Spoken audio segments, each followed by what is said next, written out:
Welcome back to the Real Recovery Show. We are every week, every Friday at noon. Today's episode is called Bad Girls Gone Good.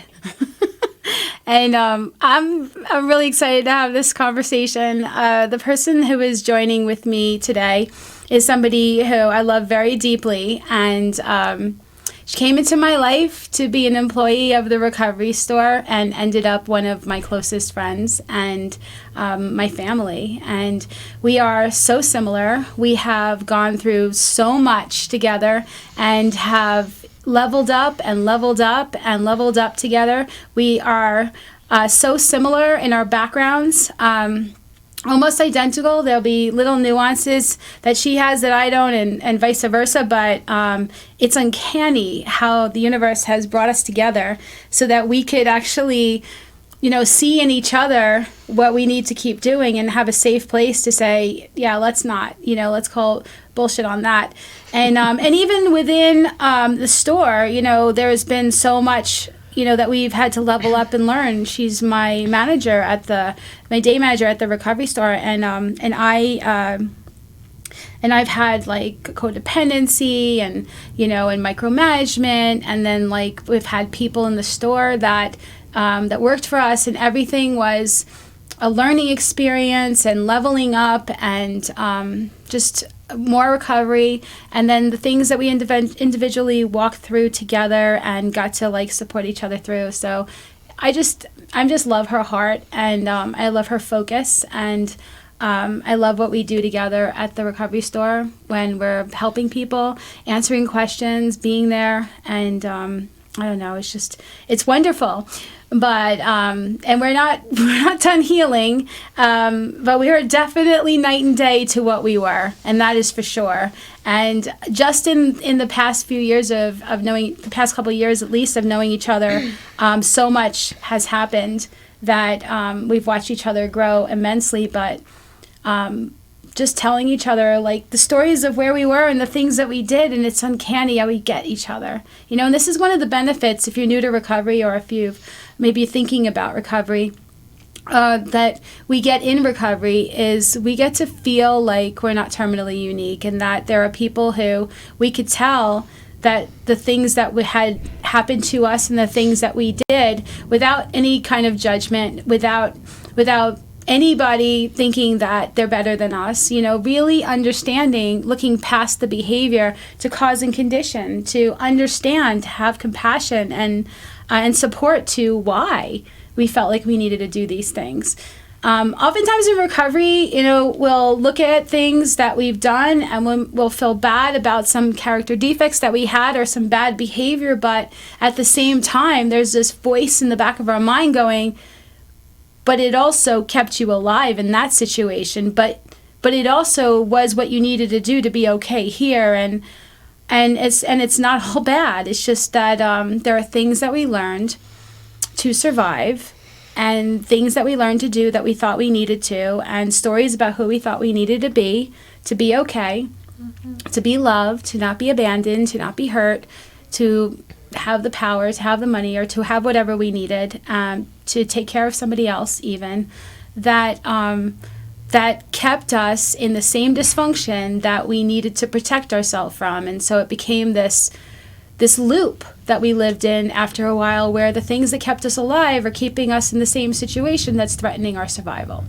The codependent and the self-abandoning and manipulative ways are keeping us around people who we feel like we need to have those kinds of relationships with to keep us believing that we need to use those tools, air quote. And there's just this bottoming that happens when you get a tool or an asset that you think you really need becomes a weapon turned on yourself, where you just know that this thing is actually causing me to stay stuck, to keep my world small, to perpetuate shame or guilt or fear, to keep me with people that I can't level up with, I shouldn't be with, and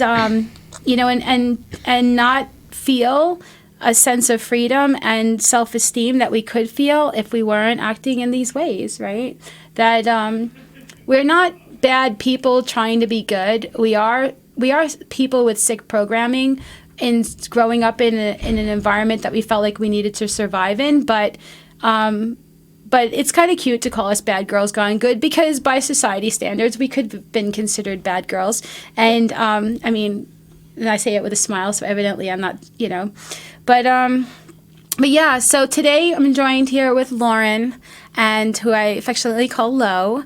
And we're just going to have a real conversation about, what it was like, why we ended up feeling like we needed those kinds of tools to survive, and how it ended up affecting us, and what we had to walk through and let go of and learn better ways of being to become where we're at now, which is night and day, like I said before, to where we were.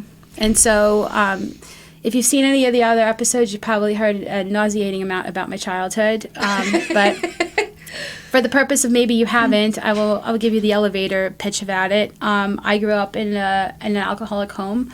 I grew up in dysfunction. I grew up with a lot of anger, a lot of rage, and a lot of depression. I was told that I was the maker of my mom's misery.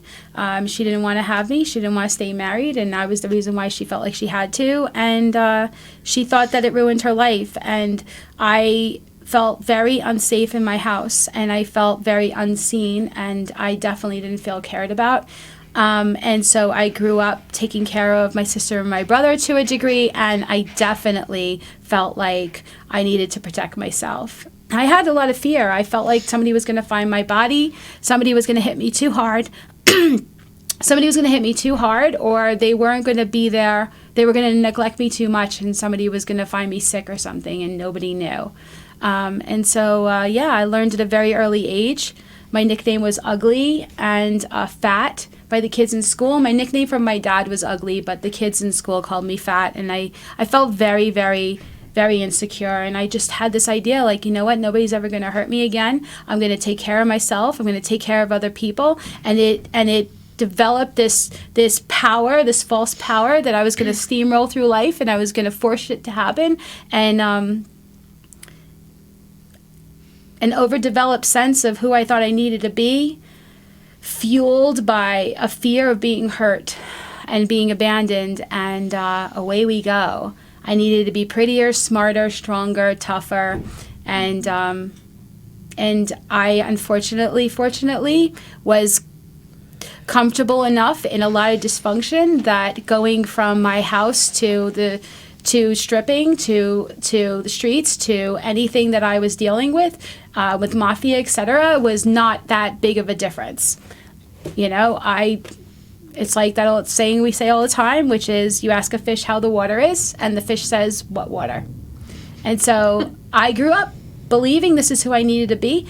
And that way of learning how to be, I feel protected me to a point in my house. I feel like it did. Avoidance, self-abandonment, people-pleasing, etc., and then whatever. But then when I was out in the world, the silenced voice became a loud, angry voice, became a dominant voice. The quiet that I spent in my childhood shut down in my room became, you can't shut me up, and there was just so much I was running on, and I was just a danger to myself. I had no balance, no self-actualization, no idea who I should be, and I certainly had no self-love. Although if you asked me why I was doing what I was doing, I was saying it's because I needed to take care of myself. And I would have called it love, but it wasn't. And so we're going to talk about some of the things that we thought we needed to do, some of the things that were good for us maybe then, but ended up showing up as things we needed to heal, and have a great conversation about it. But first, we're going to hear from Lo, and she's going to tell us about her childhood a little bit and what brought her to the same type of headspace that she ended up with. Thank you for having me, Lisa. This is a really, really good topic, especially for the both of us, because we have so much in common. It's almost unreal. We really do. I grew up my parents split when I was 2 or 3 years old, and I remember just growing up without any father figure in the household, right? My dad was around, but it was at a distance. And so my grandparents moved in with us, and so we had these 2 war veterans. We had my grandfather who was in the Navy during World War II, and my grandmother who was a nurse. And they were both very children should be seen and not heard, do what you're told, don't talk back, hitting is okay. And I was the first one to get hit by my grandfather, and it was it was a very passive aggressive house. Anger was never spoken about. There wasn't, the only one that was really allowed to be angry was my grandfather, and my sisters and I grew up together, and we kind of helped raise each other, you know. But my grandparents were our main like parental influence. And so when I started, it was my older sister who started getting in trouble, and we're all in long-term recovery, which is such a blessing. And my older sister was the first one that started getting into trouble, and I believed, and obviously I didn't know it at the time what I was doing, but looking back, I realized that I was acting out. It didn't matter if it was negative attention. I wanted you to look at me, right? Because I don't feel like I'm getting any sort of attention whatsoever, any sort of love, right? Dad's gone, right? Because parents are divorced. Mom's working 50 to 60 hours a week, usually 60, comes home and says, not right now, sweetheart. Not right now, sweetheart. You know? And it hurt. It hurt. And so when I was around 12 years old, 13 years old, I started hanging around, or these older men that came into my life because of my older sister, were gang members, drug dealers, and gangsters. And I fell in love, you know? I fell in love with that aspect of that tough man, right? Because I already have this tough man in my life. My dad's a tough man. My grandfather is a tough man. And I saw these, you know, these men, and I was looking for some sort of parental guidance, but also to be, what's the word I'm looking for? Just validation from a man. And you know, you're supposed to get that with your father, you know what I mean? And I, unfortunately, I didn't have that. And so I was looking to these men, these gang members and drug dealers, and just, you know, sort of bad men, right, you know, for this validation. And I got it. But I had to do things in order to get that validation, right? And that was to be the down-ass whatever, right? And I was good at it. Yeah. And I was good at it for a long time. And, you know, and then I became the drug dealer. And I became the gang member. And, you know, and I was off and running, and I started getting into trouble. And at 13 years old was the first time I went to juvenile hall, and I was proud of myself. You know, I had this false sense of pride. Like, so you're proud of yourself, Lauren, for getting incarcerated? I had this delusion. But within that system, though, that is leveling up. That's okay. Right. It was that headspace is so delusional, right? And if you don't have the healthy outlets that a child needs, right? I'm 35 years old now. I'm 12, 13 years old when this is happening. I had no healthy outlets, right? My mom's doing the best that she can to support her family. I have, you know, my grandparents over here that don't know what to do with these 3 kids, right? My twin sister's over here just smoking a little bit of weed. Older sister's over here doing other stronger things. And I'm over here like throwing up gang signs. Like they're like, they don't know what to do. Right. They're like, what's happening? And my mom's like, I can't deal with it, right? It doesn't mean she didn't try. She absolutely did try. She went to every counseling appointment. She came to group therapy.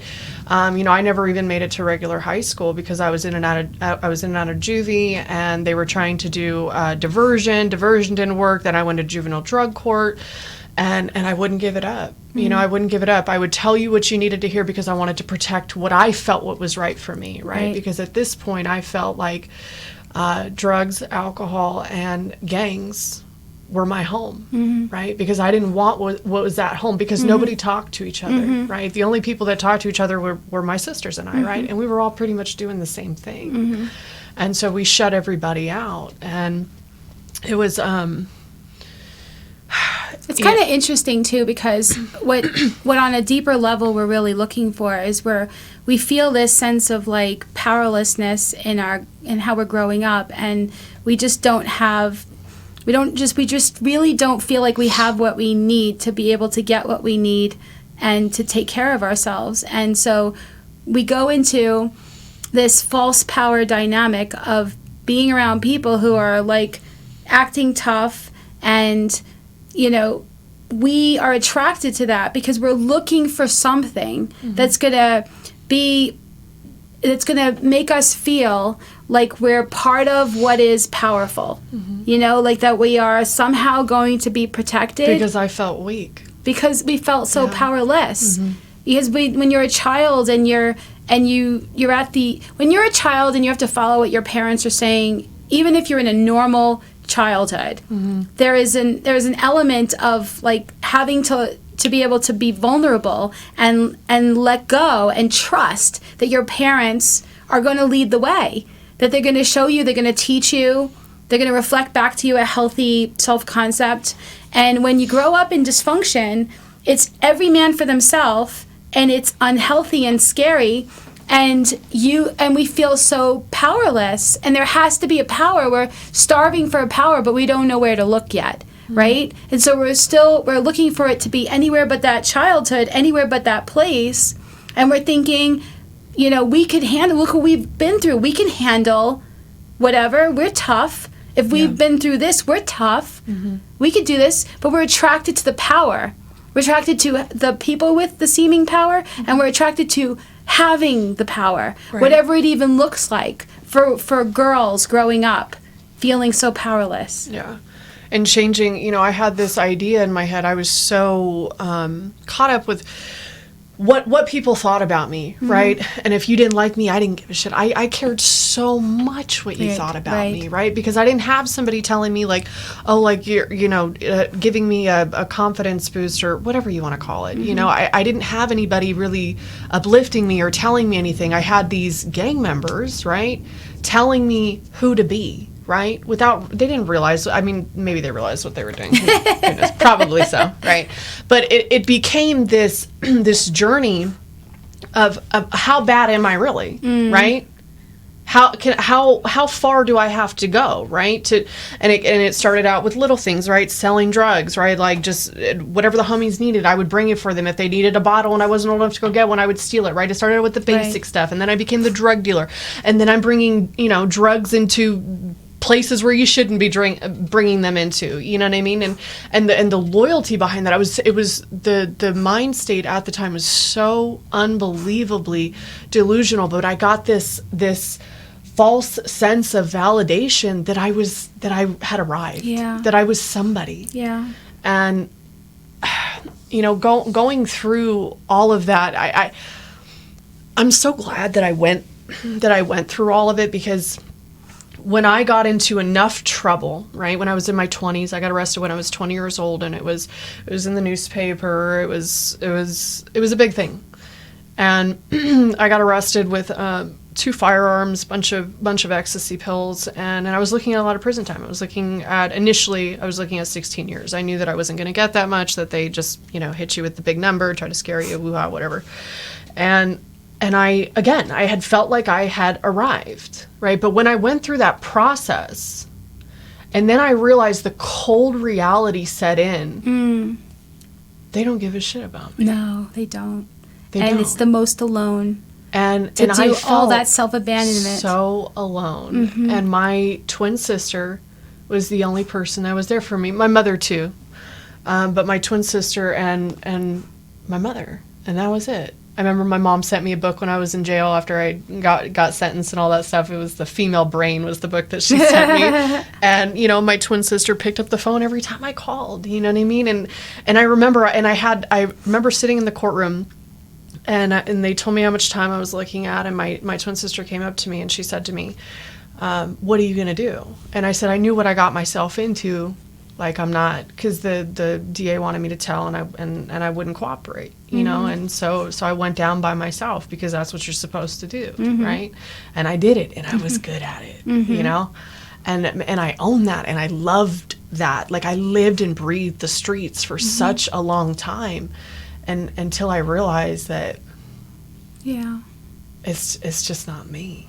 It's kind of interesting too, though, that you know, because we've talked so much about these things, that there's a lot that it's the school of life, and we've just learned so much from feeling like we have to be more than, like, we can't exhale, and we've just been through so much that there's not a lot of things that intimidate us.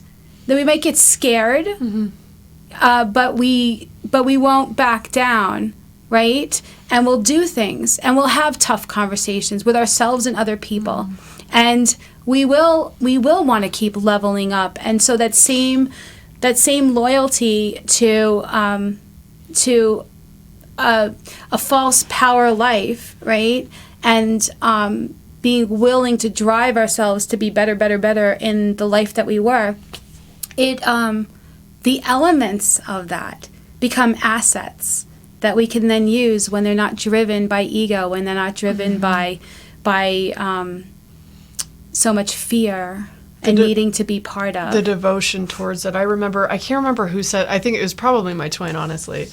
I think Kristen said to me one time, she said, do you remember the devotion that you used to have for gangbanging? She was like, all I need you to do is take that same devotion and put that towards yourself. Can you do that?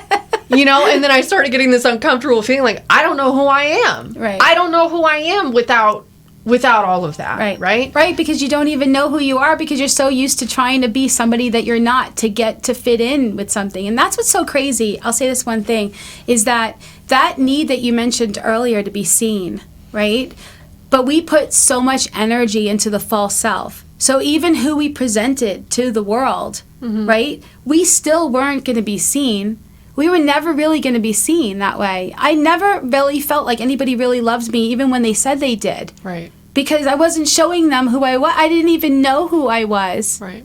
I didn't love me. And we teach people how to treat us. You know what I mean? We teach people how to treat us. So I'm around these men, all men constantly. The only women I ever had in my life, I had like maybe one close girlfriend, and then I had my sisters. You know what I mean? And that was a huge thing that I had to break for myself. Coming into recovery was, I need another woman to tell me about myself. Right. I don't need a man to tell me about myself. And why is that?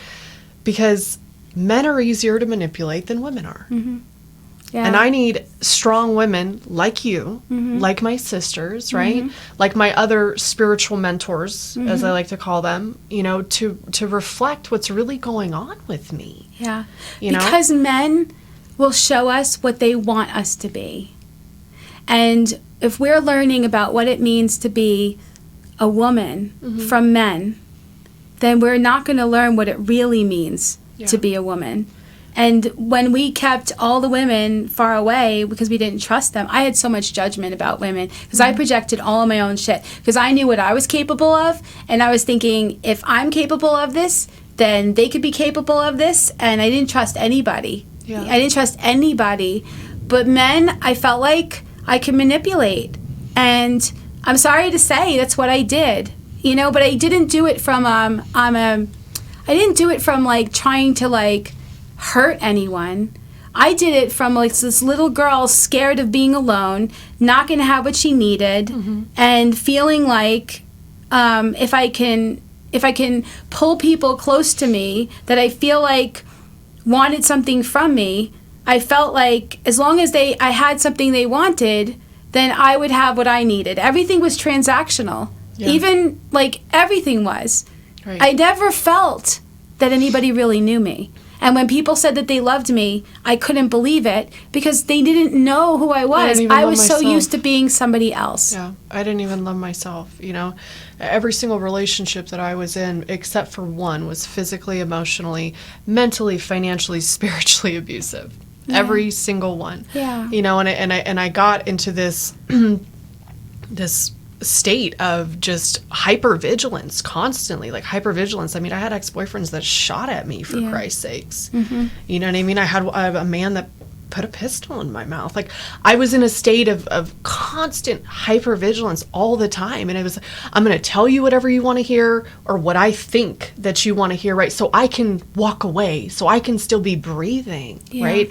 And it's like, how do we let go of that? Like, it's very difficult when you think is. it's your picker and you think there's something wrong with you and you have this big fat magnet on your forehead. Like, why do I keep ending up with the same relationship with a different person? You know? And for me, it was the same stuff. It starts out really great. And they say all the things you really needed to hear, and you're such a good person, and I love you so much, you're so beautiful, and blah blah blah. And then little by little, it becomes something entirely different. And how did I end up back here again? You know, and why is because, just like you said earlier, the attraction to what you feel like you need in another person. You know, power, or somebody that you could respect. Because I felt like because I was such a steamroller, I felt like I could manipulate and walk all over people, and I did no respect. I had no respect for anybody that I could. But I was this alpha girl who I promise you I was not when I was a kid. When I was a kid, I was shut down and too. I was sweet. A doormat. I had my arms around my mom's leg. I didn't want to go to school. I was all shy. I had a hard time standing up for myself. So I had to go from such an extreme of little sweet Lisa to being like in your face, mess with me, you know, and it was the school that I was going through in my childhood, you know, of how do I protect myself? How do I take care? Who do I need to be? Who do I need to be okay? Yeah. And this isn't. It's. I don't regret, but I do know that environment will breed somebody who feels like they need to constantly be on. Yeah.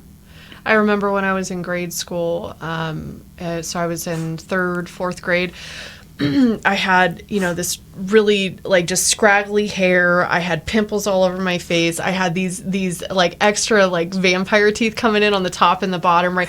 People made made fun of me. Overbite. People made fun of me all the time, and I hung out with the popular girls, too. I don't even know why they hung out with me, because they made fun of me all the time. Like, I remember specifically this one time, like, it sounds so silly bringing up, but we were playing hide and go seek. And I remember they just played hide and go seek so they could get away from me. Oh. And I remember crying in the bathroom for the rest of recess, and I was so sad. And then the next day they come up to me like nothing happened, and then they want to hang out with me, and I hung out with them some more, right? So in retrospect, self-abandoning, right? And just like, okay, well, I want to be with the popular girls, right? And I would do this to myself over and over again, and people would literally just like laugh at me and make fun of me. And I remember sharing something about my family history that was really cool that my dad told me, and I remember everybody in the class called me a liar and was like laughing at me and making fun of me for the next week or 2 weeks. You know what I mean? Because they could. Right, because they could. Kids suck. Kids are mean. But they know. People know when they sense that you're willing to do anything, be anything to be a part of. Yeah. They sense that weakness. Yeah. You know, and they sense that. And so I'm like, okay, child. So when I saw these big, you know, tough men, I'm like, oh, okay, so I need to be big and tough for you to respect me. Yeah. For you to show me some sort of like respect, right?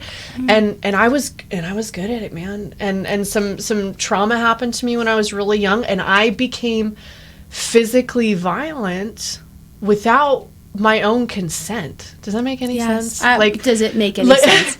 Like, I became so physically aggressive towards my sisters, everybody in my household, and towards other people, and what had happened to me, right? This assault that had happened to me when I was 13 years old. Could you imagine? I was a 13-year-old little girl when these awful things happened to me.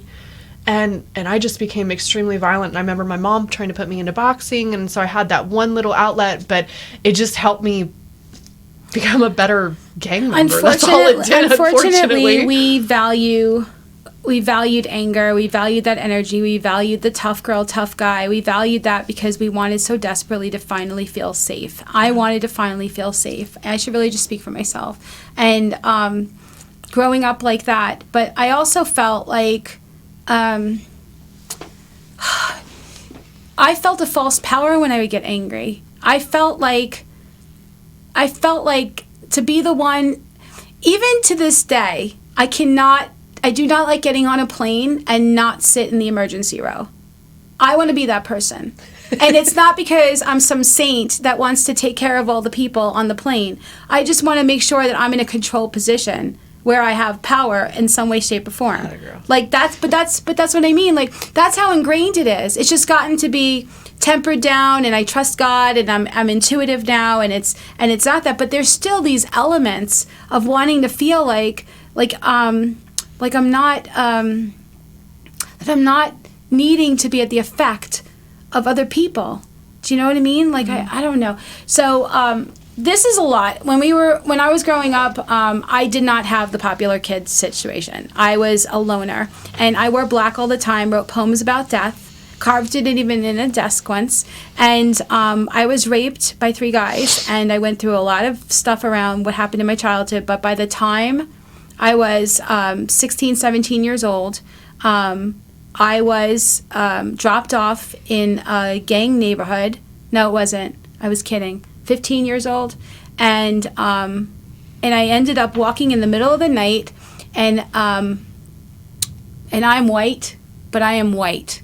I am very, very, very, very pale. Like I glow in the dark. There's no hiding. There's no hiding in the dark. I'm a girl walking in a neighborhood, and I ended up.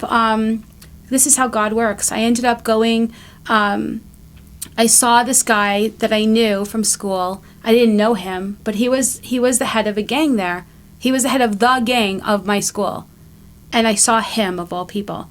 And I'm standing there, and I'm pacing outside of his house, and I'm super afraid. I'm going back and forth between being somebody who is scared shitless to a person who is like, I've got to somehow get out of this neighborhood. I had no way of getting home. It was so crazy. And I went up to him, and I said his last name because everybody called him by his last name. And he was so different than he was in school. And somehow he knew who I was, and I had no friends. I was a burnout. I was somebody who walked around. Do you remember Breakfast Club? Remember the girl who was wearing black all the time and would shake her hair and like make designs with her dandruff? Like I didn't have the dandruff, but I had that whole like, don't mess with me. I was writing suicidal poems for a hobby. Do you know what I'm saying? I was really, and I was not anywhere the way I am now. And his dad was a hairdresser. And we waited for him to come home, and I had this serious gash across my face from a fight I had with my mother. And I had Neosporin on it because it made me look tougher. You know, like I wanted everybody to know this is what was happening, that there was violence in my house, and it was so stupid. Look how tough I am. That's how yeah. I thought. And at the end of it, his father drove me home, and I thanked his son. I thanked the gang leader guy, and I said, I was so nervous, guys. I could hear my heart beating in my body. And he said, just don't hate me. And I was like, because everybody thought I had such an attitude, and I thought I was just keeping people away from me so that I could feel safe. I had no tools. I had no idea. Yeah. You know, and like I'm 52 now. It's taken a very long time to change and to change and to change and to surrender and to be vulnerable and to heal and to find out where the real power comes from, you know? Yeah. But yeah, I pushed people away throughout a long period of my life. It kept people at an arm's distance. Oh, that was a huge thing for me. Probably one of the biggest, especially with men, right? Like being able to let down my guard and my walls, right? For you to see me, because I already knew whatever man that I was when I was in the streets, when I was out there, I knew you were going to hurt me, right? So I was going to close off every single angle to my heart so you couldn't hurt me, and I was going to let you know about it. Like, but the problem with that me, right? is that we will then attract emotionally unavailable people that are not going to be super invested in us giving our heart anyway. Mm-hmm. And so we will attract people that are totally fine being at an arm's distance, mm-hmm. right? And it will be people who can't go there, who are not healthy, and we will recreate the same thing over and over again. The thing that we think is protecting us mm-hmm. is actually recreating it. Right. Exactly. And so the only way that I have been able to break this cycle, a huge part of it has been rebuilding my relationship with my father. I've been in long-term recovery for just over 4 years, or it'll be 4 years here Coming in a up. little bit. And, you know, I am unbelievably proud of the woman that I have turned into. I'm proud of you too. And the relationship that I have rebuilt with my father, I didn't really have a relationship with him until I was in my like 20s, late 20s. He would always reach out to us. Like I was homeless for 5 years, 5.5 years, give or take. And, you know, and I had a car, and then I was homeless, where I was walking around literally because I had nowhere to go. I didn't have a phone to call anybody. I was going to the bathroom outside. You know, I was sleeping in abandoned houses. I was sleeping in the little like kiddie areas, like where kids play in parks and stuff like that. And I was trying not to fall asleep because I didn't want to get raped. You know what I mean? And I didn't want to get whatever was on me stolen off of me. And the only thing that has ever worked for me is to be able to change and become this vulnerable woman, right? Because I used to think vulnerability makes you weak. Yes, me vulnerability too. gets you Yes. killed. Yes. So just be careful, Lauren, Yes. right? Be careful. And that's, I mean, yes, maybe obviously in the streets, but it's, if I want something real, right? Yeah. If I want to build something real Yeah. with somebody, I have to be vulnerable, right? Yeah. And the other thing is I have to trust God, right? Yeah. And I have to work on this relationship with my father that I lacked when I was a little girl so I can heal some of the things that damaged me for years, which is why I picked on emotionally unavailable men, because he was emotionally unavailable. Yeah. And I have healed so much of this, but there is so much to go, Lee. Yeah. Like, Yeah. and I'm looking forward to it, you know, and Yeah. I get into a lot of fear around it, a lot. You know, all the time. And I'm thinking like, I just don't want to get hurt. I just don't want to get hurt. And I'm like, stop trying to control the situation, because the minute that I say that to myself, I'm going into some sort of defense mechanism so I don't get hurt. Yes, right? right. And then I don't want to be the needy codependent asking for the reassurance all the time, right? Which I've definitely I done want to that. be the I confident definitely did woman. that. So how do I do that, right? I lean on my women. I trust God. Right? And if it's not meant to be, then it's going to walk right out of my life. Which helps us, because we also are very much attracted to women that are like us, that have gone through what we have and get it, and have also found the solution too. And together we feed each other with the solutions that we found. You know, it's kind of interesting, you know, lest I depict myself as being tough all the time, I was not. Because nobody can keep Same. that up. You know, Same. and what would happen though, and this is the tragic thing, is that I would be with people I had to be on with, that I had to be self-guarded with, that I had to make sure that they had enough reason to be there, either because they needed me or they wanted something from me. And I would be strong and I would be guarded, and then I would break. I'd break. Because you cannot perpetually stay on like that. And I would be vulnerable, but now I would be vulnerable with people who would use what I said against me, who would find my weaknesses as something to exploit, who would throw things back in my face Make later, you feel safe and then throw it right back in who your would face. make me dependent upon them because I was so desperate to have somebody. You know, the one of the guys that raped me, he said, you know what, he knew that I was raped by 2 other guys. He was the 3rd one. And he said, do you know what you really need? You really need a big brother. You really need somebody to look out for you. And I was vulnerable, and I shared with this complete stranger because I had nobody to talk to. And we were both in a parking lot in the middle of the night on the Strip in Long Island, New York, having a conversation we should not have been having, but I was so depressed and so done, Right. you know? And so there's this person coming up to me, being all the nice guy.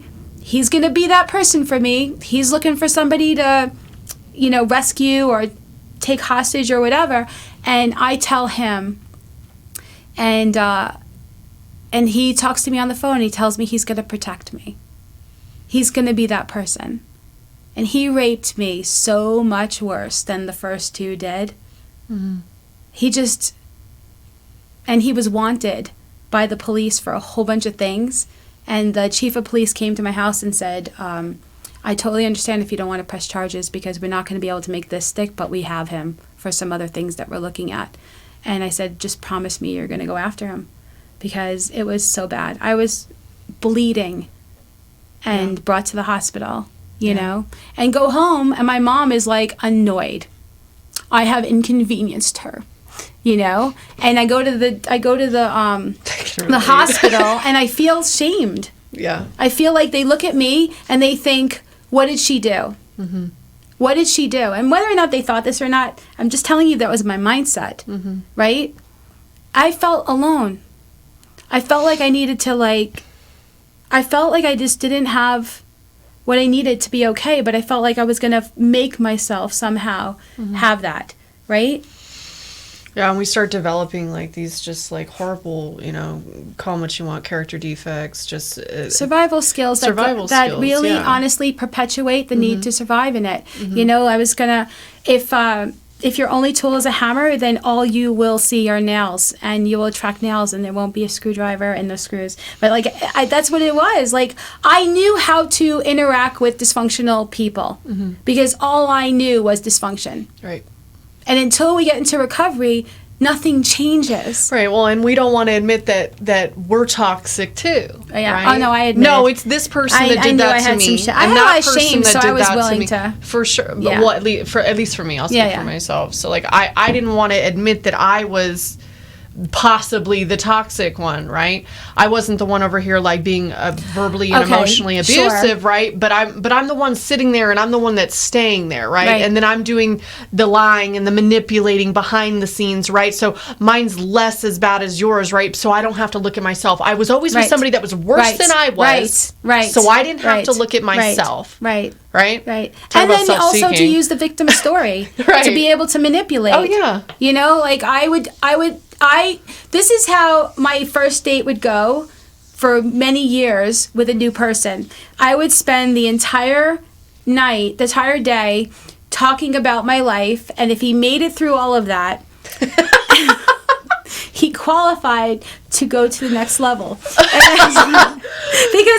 he had to sufficiently feel sorry for me, you know, but was so bad about that because I was keeping that story going. I wore that like a cloak, you know, of protection, you know, that I used what happened to me to get what I thought I needed, but I drew people to me who used what happened to me to do more things to me. And I couldn't, not realizing what we're actually doing. Oh my God, we were the manufacturer of our own misery. It was our interpretation, our story of who we thought we needed to be, what we were willing to do, where we thought our power was going to come from. The last place we were going to look is where we ended up in recovery, is within. Right. So it's like, so how do we change these things, right? How do we actually change these things, you know? And as a person in long-term recovery, the work that we do here, if we do it over and over and over again, and then we share it, we start to share it with somebody else, this awareness starts to pop up, right?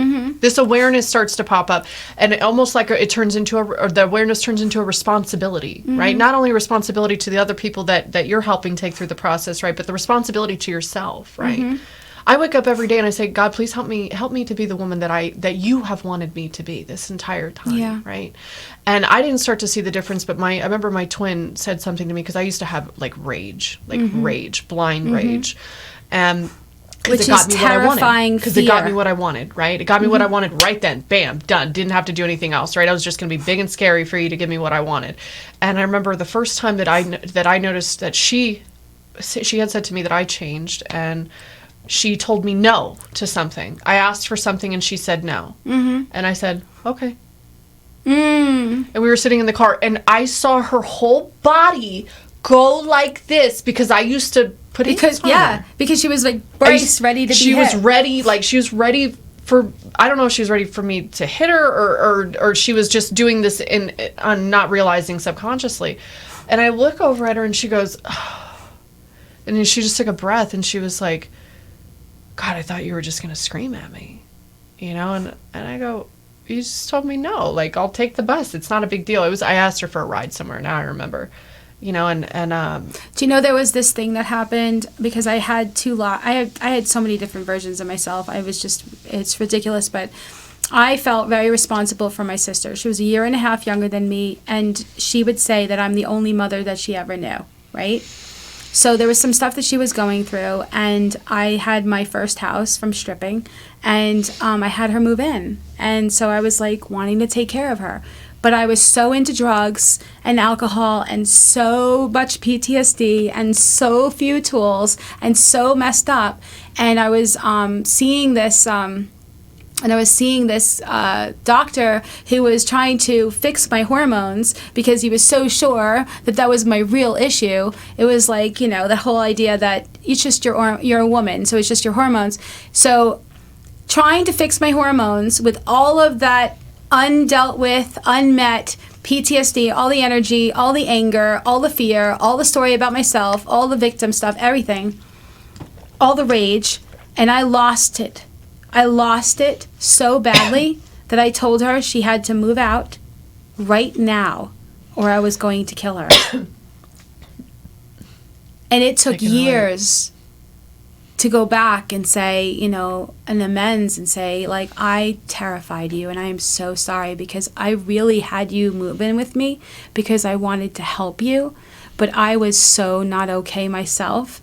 And I'm the oldest sister, but I'm only a year and a half older than you. And I'm telling you, like, I don't have what I need. Like, I'm not okay, you know? And then shortly after, about, I think it was a year later, I ended up bedridden in and out of a semi-comatose state and lost everything from everything. But I wasn't doing these things for fun.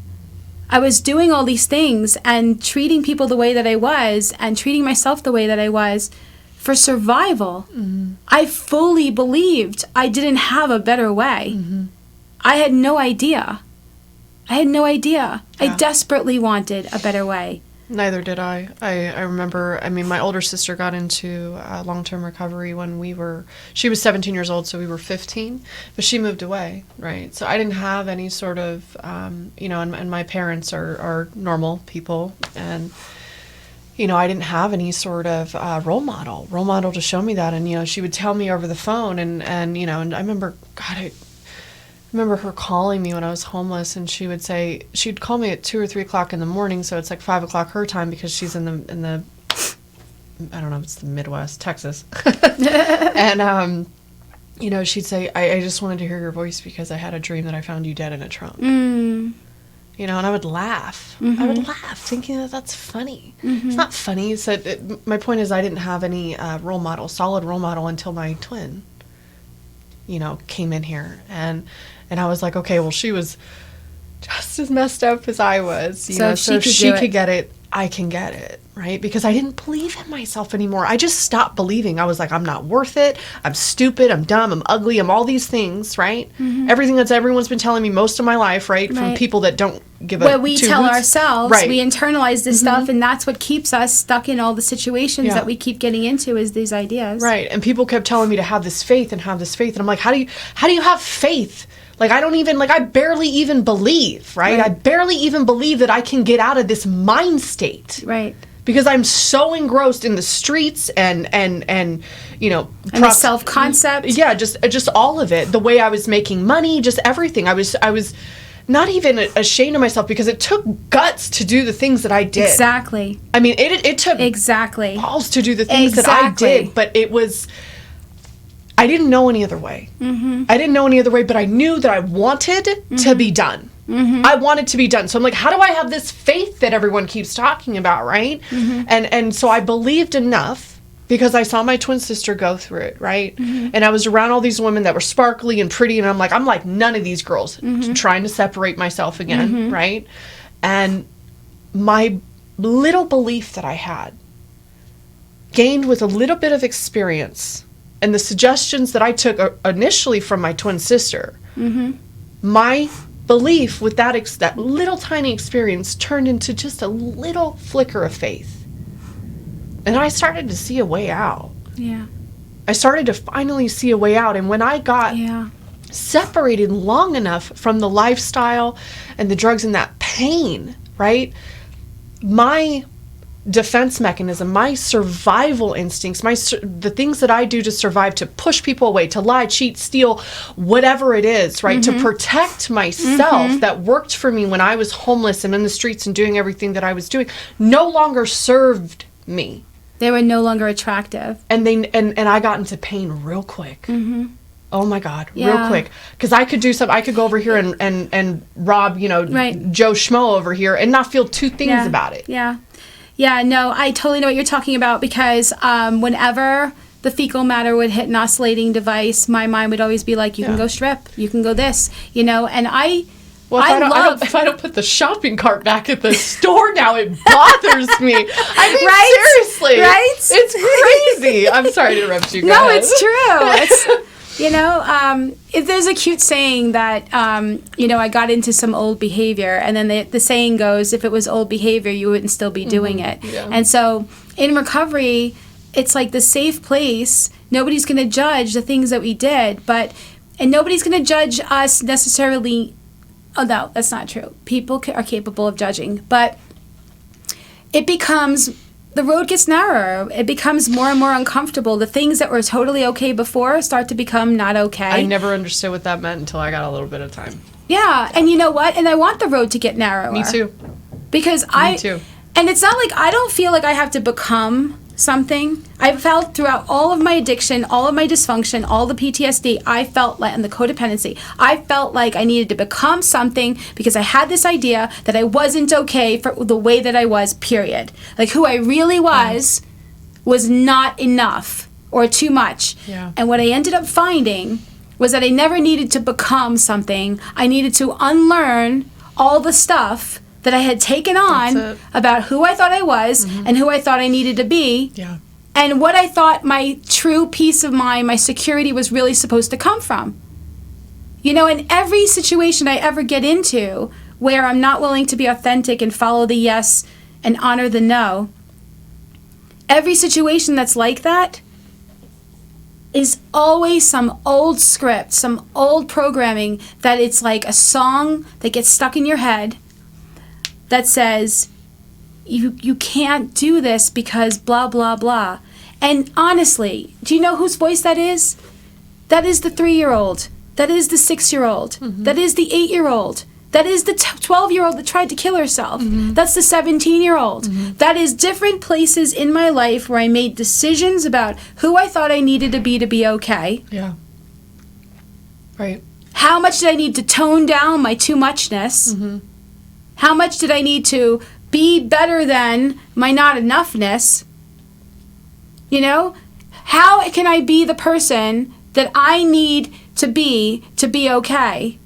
And instead, recovery says you need to go within. You need to look within and start taking responsibility for your part in things. You need to find out what that is. And what ends up happening from that is we realize we are not the piece of shit we thought we were. Yeah. That was the biggest lie.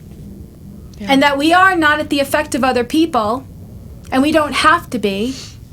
And the ideas of who we thought we needed to be, the people-pleasing, the self-abandoning, the manipulating, all those things kept us in toxic situations. Yeah, I never understood why it's so painful. I love one of the things that you have in 107 where it says it's not recovery that's painful. It's the what does it say? It's the resistance. It's the resistance to it, right? And why is it so painful for us to change? Because of deep-rooted ideas that are so young in our programming of who we think we need to be okay. Right. This is something. Our thinking is so attached to basic survival instincts. It It's is like literally leeches. reprogramming it is our brain. Programming that has attached itself Yeah. to what biologically we need to do to be okay. And what has kept us alive, right? I have warped thinking attached to DNA. Do you know what I mean? Like I have warped thinking that says sacrifice In me, yourself. not on me. Sacrifice. You know what? Hold on to this resentment. Yeah. Because you got to keep this person where you could see them so that they don't ever screw with you again. Meanwhile, that resentment is causing cancer.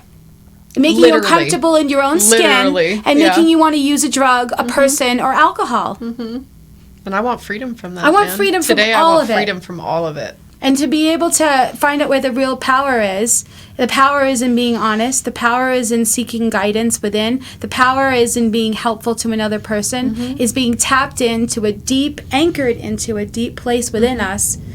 That if you are somebody who believes that you need to manipulate another person to be okay, or you need to rescue or feel sorry for another person to feel good about yourself, if you feel like you need to put up with a situation because you don't feel like you deserve better, or that you can have better, or that you'd be okay, if there's gaslighting going on outside of you, or you're doing it to yourself, then maybe, just maybe, I wouldn't have believed I could be where I'm at now. I am nowhere near the person that I was. Yeah. And what's crazy is when I see something that reminds me of who I was, I recognize the programming and I don't want it. I'll feel the feeling as if I'm still that person, and it'll bring it out of me. If I get pissed, if I get really upset, right? I don't want anger. I don't want to blow up. I don't want that. So if I ever get to a place where I'm angry, it's hit some serious pay dirt. Class is in session, and something needs to heal. Yes, yeah. Pain is my barometer for something that needs to heal. I couldn't agree with you more. I think you are the one that actually taught me that. Like, if I'm blowing up to this level, like, what's really going on, right? Today, it's really hard to make me angry today. Yeah. And there's hardly anybody that can ever do that. Because I no longer feel like I need to. Down, it's easier to heal. Because I was always with around people that I felt like I had to defend myself all the time. I have to defend myself. I have to explain. No, don't get me wrong. No, that's not what I meant. No. Right. all the time. And people people around me, either they weren't questioning me and it was in my own head, or they were putting me down, and I felt like I had to explain myself all the time. And I remember my older sister is the one that brought this to my attention, and she said to me, "Lauren, why are you so defensive?" Yes. Why? Right. And I said, because I feel like I've been fighting my whole fucking life. Yes. That's why. Yes. And she said, "You don't need to fight with me." Yes. She's like, "Honey, stop. We're on the same side." She's like, "Stop." She's like, exactly what she said. I am on your side. And I was like, okay.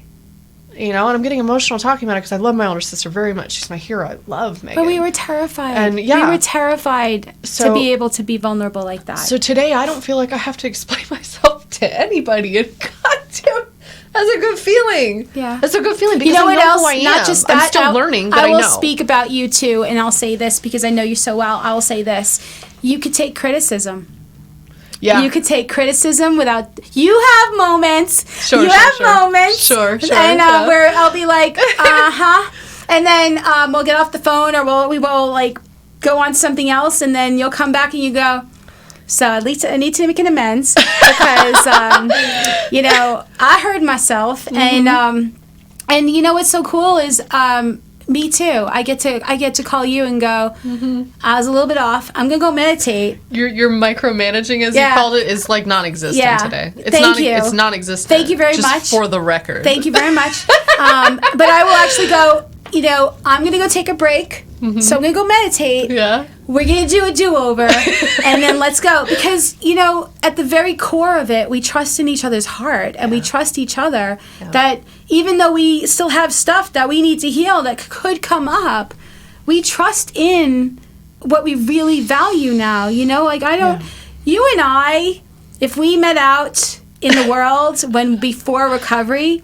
it would have been a whole different ball game. I don't think we would have liked each other at all. I don't know. Although I'm older than you, so maybe I would have been that person to take you under my wing. Maybe, yeah. So stupid. But today we get to heal these things, and I want to come from no story about to do anything. I don't want to date somebody or work with somebody or do anything from a story of who I think I need to be, because I activate the martyr and the person who needs to be the big shot, and then I am screwed. So I surrender and I stay surrendered, and I keep going, God, you're in charge. The meeting space in the recovery store, it belongs to you. And whatever it is you want, this show is what you brought. Whatever it is you want, you just guide me. And so I make sure that I stay right-sized, because I don't want to activate The survival. old me. Because Yeah. she's clueless. Yeah. She's clueless. Yeah. She blew up relationships Yeah. with people who were actually kind too. Like I actually had people, because I attracted some people who were very caring, Yeah. passive aggressive maybe, but caring. And I blew up these things. You know, I never cheated on anybody, but I got cheated on because I was totally Same. willing to stay. Yeah. You know, and that's just it. I mean, there's so much that we could say about this topic of being, you know, the people pleasing, the self abandonment has now been learning what the yes is, honoring the no, and recognizing that I don't need anybody in my life if hurting myself earns me their presence. Right. And going Right. through this process doesn't mean that we're not going to experience pain. But at the end of that pain, I know that I've been true to myself, right? Huge thing for me is relationships. I'm terrified. Absolutely terrified, right? As most people are, men and women, right? Whether people want to say it or not, I'm here to say it. It's terrifying, right? Yeah. But being vulnerable today is something that it comes natural to me, right? And this is who I am, you know what I mean? And I'm still growing, right? And I want to grow with you, right? Yeah. And that's, it's so beautiful to me because I was never like that, right? I had to be what I thought you wanted me to be, and then when I wasn't what you thought I wanted me to be, I got tongue twisted there, you know, and then I was worthless. Yeah. At the end of the day, so this process doesn't mean that we're never going to go through pain again. It just means that at the end of it, I know that I'm true to myself. Yeah. And not just that, but knowing that the only kind of safety and security I will ever feel is when I'm listening to my higher power. You know, as I really don't believe that I could possibly narrate what anybody's highest good would look like, and I certainly don't know mine. Right. And any given day, and how I used to live, I ran my life. I ran it. I ran it, and I ran it into the ground, and I Lit it on fire. and I lit it on fire. I stayed down, and then I had to motivate myself with false motivation and affirmations and whatever to get myself pumped up, lots of caffeine, etc., to be able to go tackle the big bad world that I thought was out there, but it was all up here. It was all in my own mind. Perspective. It was always in my own mind. Perspective It and was all perception. projected out, you know? And so it's great to be able to, it's kind of interesting. It's kind of like, you know, we do inventory of ourselves, and we look at our part, and then we share it with other people. And it's like the relationships that we form with the people that we attract in recovery, it's the same kind of magnet to people who were dysfunctional before, but now it's being used for the purpose of what we really want, which is healing. So we're going to attract similar people That are who healing. get it, but people who are focused on the solution and learn tools, and we shorten each other's learning curve because of it. Yeah. And we validate each other, like you said in the beginning, where we really wanted to be seen and we wanted to be validated, right? But we validate it. Like when I've had some things happen, I had a relationship that ended very codependently bad, ended up in a little bit of trouble, and I went through shame about that. And then I told you, and you were the only person, other than an ex-husband, but you're the only person I told because I knew you would get before I was ready to unpack it of what happened, and because it was so difficult for me. It was unhealed stuff driving the situation I ended up being in, bringing it to a head and showing itself to me. And I had to walk through that, you know, and I did it. Yeah. And I learned, and I healed. I remember that. And I met incredible people because I was willing to level up. And so I'll say this in our Bad Girls Gone Good episode. Our chutzpah to be willing to be tough enough to go wherever to do whatever in recovery for the right purpose, fueled by the right power source, is one of the most amazing, empowered experiences. Amen. And as we reach our hands back to former us's, right? And we say, come talk to us. There's nothing that you say, there's nothing that you did that could possibly make me see you as unlovable. I will see past it, and I will know that you were probably just as scared as I was, and probably running on just kind of the same scripts of who you thought you needed to be okay and to be loved. Absolutely. Laura, I love you so much. I love you too. I love you too. I love you too, boss. It's the Lisa and Lo Show. Anyway, if you want to come talk to us, we're at the Recovery Store. And thank you so much, babe. Thank you for having The me. opinions expressed here are strictly those of the people who gave them, and do not represent any 12-step program, should replace your own intuition or professional medical advice. And you can catch all of our episodes by going to themeetingspace.com. You can be on a future episode by clicking on the intake form or write us through the contact form. And definitely come down and visit us at the Meeting Space or the Recovery Store. You can watch us on Facebook, YouTube, Amazon Fire TV. You can listen to us on the PHLV radio app. You can get our podcasts on Apple Podcasts, Spotify, and iHeartRadio. And stay tuned, and next week we'll have another episode for you. So thank you for joining us.